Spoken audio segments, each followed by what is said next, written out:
আসসালামু আলাইকুম। আজ তৈরি করে দেখাবো আঙুরের মিষ্টি আচার।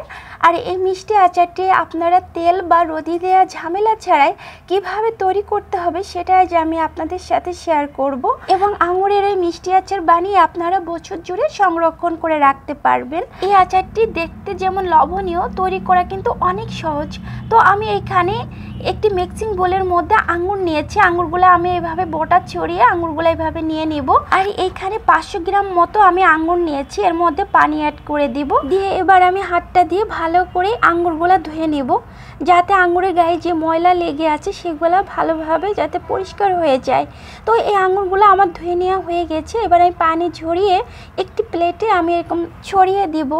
আর এর গায়ে যে পানিটা আছে আপনারা এর উপর থেকে টিস্যু দিয়ে মুছে দিলেও হবে, আবার শুকনো সুতি কাপড় দিয়ে মুছে নিলেও হবে। তো আমি এইভাবেই টিস্যু দিয়ে এই আঙুরগুলো মুছে নিয়েছি। দেখেন আঙুরগুলো কতটা ভাবে ড্রাই হয়েছে আর কতটা ঝরঝরা হয়ে গেছে, আমি একটু দেখে দিচ্ছি কাছ থেকে। এইভাবে কিন্তু আঙুরগুলো মুছে নিতে হবে। এইবার আঙুরের মশলার জন্য এখানে অ্যাড করে দেব পাঁচফোড়ন এবং মৌরি নিয়েছি।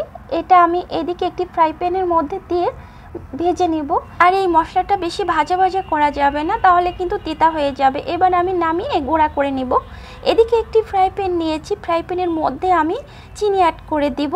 চিনিটা আমি একটু নেড়ে চেড়ে ভাজা ভাজা করে নিব, যাতে ক্যারামেল না উঠে আসে সেদিকে খেয়াল রাখতে হবে। তো এদিকে আমি যে আঙুরটা রেখেছিলাম রেডি করে, সেটা এই চিনির মধ্যে দিয়ে নেড়ে চেড়ে নেব। আর এই চিনি এবং আঙুর নাড়তে নাড়তে একসময় দেখবেন পানি উঠে আসবে, মানে পানি ছেড়ে দিবে। আর এখানে আমি সিরকা অ্যাড করেছি, যেহেতু দীর্ঘদিন পর্যন্ত ভালো থাকবে এই আচারটি, এই জন্য আমি সিরকা দিয়ে এখানে একটু নেড়ে চেড়ে এর মধ্যে অ্যাড করে দিব। ভাজা গুঁড়া মশলাটা আমি এখানে অ্যাড করে দিব। অ্যাড করে দিয়ে এবার আমি ভালো করে এই আচারটি নেড়ে চেড়ে নেব। আর এই আচারের থেকে শিরাটা যাতে টেনে নেয় সেজন্য 3 থেকে 4 মিনিট পর্যন্ত অপেক্ষা করব। তো দেখেন কত সুন্দরভাবে আমার এই আঙুরের আচার হয়ে গেল। এবার আমি চুলাটা অফ করে দিব। অফ করে দিয়ে আপনাদের ঠান্ডা ঠান্ডা আমি দেখিয়ে দিচ্ছি আঙুরের আচারটা কতটা লোভনীয় হয়েছে। এবার আমি চুলাটা কিন্তু অফ করে দিয়েছি। দেখেন কত সুন্দরভাবে কালারটাও হয়েছে আর দেখতে কতটা লোভনীয়।